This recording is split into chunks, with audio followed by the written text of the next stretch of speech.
नमस्कार दोस्तों, आज फिर आपका स्वागत है क्राउन इमिग्रेशन के यूट्यूब चैनल पर।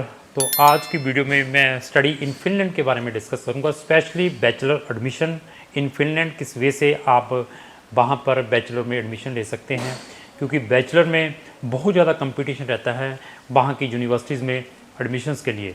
वहाँ पर नंबर ऑफ़ पब्लिक यूनिवर्सिटीज़ हैं, तो हर एक यूनिवर्सिटी की हमें रिक्वायरमेंट चेक करनी पड़ती है। तो मैं आपको वहाँ के 5 वेज़ बताऊँगा। इन 5 वेज से आप वहाँ पर बैचलर में एडमिशन्स ले सकते हैं, अगर इन 5 वेज़ को आप फॉलो करते हैं।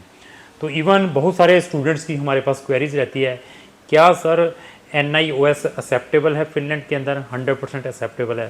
सर मेरे 40% मार्क्स हैं, क्या मैं फिनलैंड के लिए एलिजिबल हूँ? 100% एलिजिबल है। सर मेरा 12th के बाद 15 साल का गैप है, तो क्या मैं फिनलैंड के लिए एलिजिबल हूँ? यस, आप फिनलैंड के लिए एलिजिबल हैं। तो अभी ये देख लीजिए, मैंने ये एलिजिबिलिटी बताई है आपको, अभी एडमिशन नहीं बताया कि एडमिशन या वीज़ा। अगर एडमिशन आएगा तो वीज़ा 100% आएगा। फिनलैंड के अंदर सबसे ज़्यादा कंपटीशन है एडमिशन के ऊपर।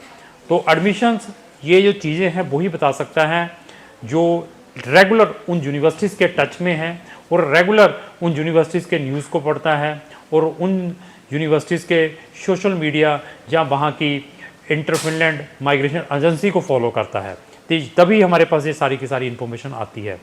तो इसको स्टार्ट करने से पहले अभी कुछ दिन पहले फिनलैंड की 10 यूनिवर्सिटीज़ इंडिया के अंदर आई थी।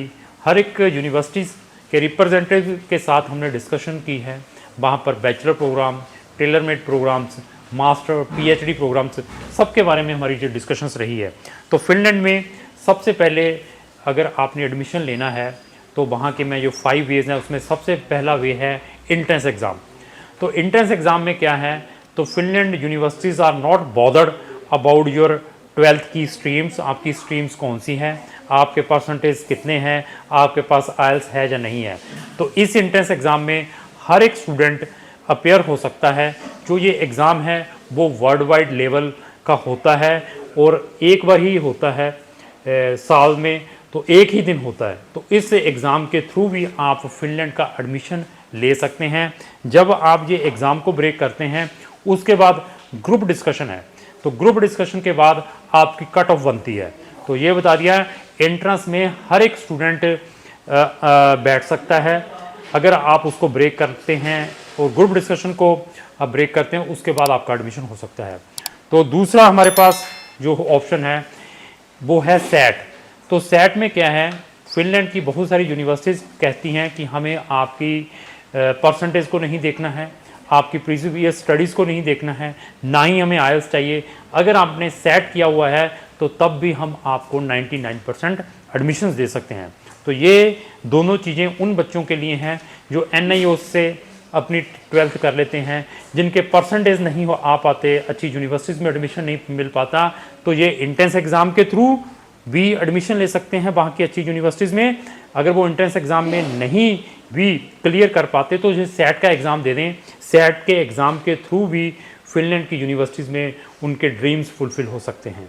तो दूसरा सिस्टम क्या है, फिनलैंड की कुछ यूनिवर्सिटीज़ कहती हैं कि अगर आपने अपनी 12th CBSE बोर्ड से, GCSE बोर्ड से, IB डिप्लोमा किया हुआ है, जहाँ आप ICSE के स्टूडेंट हैं, आपने अपनी 12th मोर देन 70% से की हुई है स्पेशली, और उसके अंदर आपका मैथ है, PCM वाले स्टूडेंट, फिजिक्स केमिस्ट्री मैथ वाले स्टूडेंट तो एलिजिबल हैं अगर 70% हैं, जो मैंने बोर्ड्स बताई हैं। हाँ, आपने ह्यूमैनिटी से 12th की है लेकिन मैथ था आपके पास, कॉमर्स से 12th की है, मैथ था आपके पास, आपने बायो से 12th की है, मैथ था आपके साथ, तो आप without entrance exam, without set, without IELTS भी एडमिशन फिनलैंड की यूनिवर्सिटीज़ में ले सकते हैं। तो फोर्थ ऑप्शन क्या है वहाँ पर एडमिशन्स के लिए, तो फोर्थ ऑप्शन ये है, वहाँ की कुछ यूनिवर्सिटीज़ ने कहा है कि अगर आपके परसेंटेज 60 या 60 से प्लस हैं और आपके पास 6 IELTS बैंड है या PT आपका 56 है, तो 60% मार्क्स उन बच्चों के लिए है जिन्होंने PCM फिजिक्स केमिस्ट्री मैथ से अपनी 12th की है और साथ में उनके पास IELTS के 6 बैंड या PT 56 है, तब भी कहती हैं वहाँ की यूनिवर्सिटीज़ हम आपको admission without interview, without entrance exam, without set exam admissions दे सकते हैं। अभी कुछ बच्चे PCM वाले नहीं होते हैं, बायो वाले हैं, कॉमर्स वाले हैं, ह्यूमैनिटीज़ वाले हैं, उन बच्चों से मेरी ये रिकमेंडेशन है, उनके जो परसेंटेज हैं मोर देन 70% हैं और साथ में आयल्स है और साथ में पीटी है, दोनों में से कोई 6 जहाँ पीटी 56, तब भी आपको विदाउट ये जितने भी एंट्रेंस एग्जाम है विदाउट इंटरव्यू भी आपका एडमिशन आ सकता है। तो फिफ्थ ऑप्शन क्या है, बच्चा कहता है हमारे पास ये कुछ भी नहीं है, तो मैं एकेडमिक में वीक हूँ, ना मैं एग्ज़ाम क्लियर कर पाया, ना मैं सेट एग्ज़ाम क्लियर कर पाया, ना मेरे पास मैथ है, तो हमारे लिए क्या ऑप्शन है।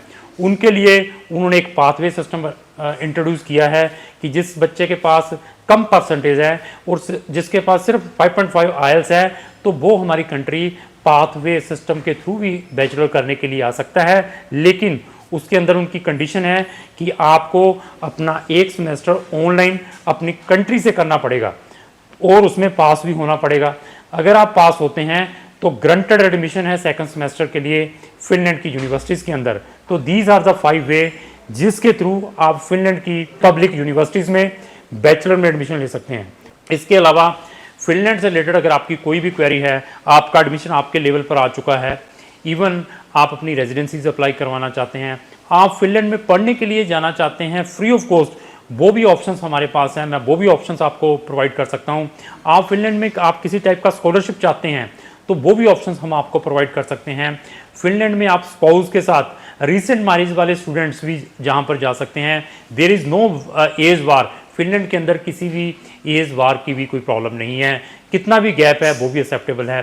फंड्स के ऊपर आते हैं, फंड्स भी उन्होंने 8 लाख रुपया आपके पास मोर देन 3 मंथ ओल्ड होना चाहिए, वो फंड नया डालते हैं तो उसके सोर्स ऑफ इनकम वो कहाँ से ट्रांसफ़र हुआ है, ऐसी चीज़ें हैं। तो आप फिनलैंड में ईजीली एज ए स्टूडेंट जा सकते हैं। और फिनलैंड से रिलेटेड मेरे चैनल के ऊपर नंबर ऑफ़ वीडियोज़ हैं, और अगर आपने फिनलैंड का जेन इनटेक में अप्लाई करना है तो उनके जो पोर्टल है बहुत जल्द ओपन होने वाले हैं। जिनका प्रीवियसली एडमिशन्स नहीं आ पाया था, जिन्होंने अपने थ्रू अप्लाई किया था या हमारी एजेंसीज़ के थ्रू अप्लाई किया था या थर्ड एजेंसीज़ के थ्रू अप्लाई किया था, वो इमीडिएटली क्रॉन इमिग्रेशन को संपर्क करें ताकि हम आपको बेटर से बेटर ऑप्शंस दें। क्योंकि क्रॉन इमिग्रेशन के पास मोर देन 100 कंट्रीज़ के ऑप्शंस हैं, यहाँ पर इंटरनेशनल स्टूडेंट्स को हम पढ़ने के लिए भेजते हैं।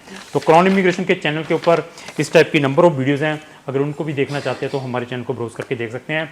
लास्ट में मेरी यही रिक्वेस्ट है, अगर आपको जो मेरी वीडियो चलेगी इसको लाइक एंड शेयर करना ना भूलें। Thank you.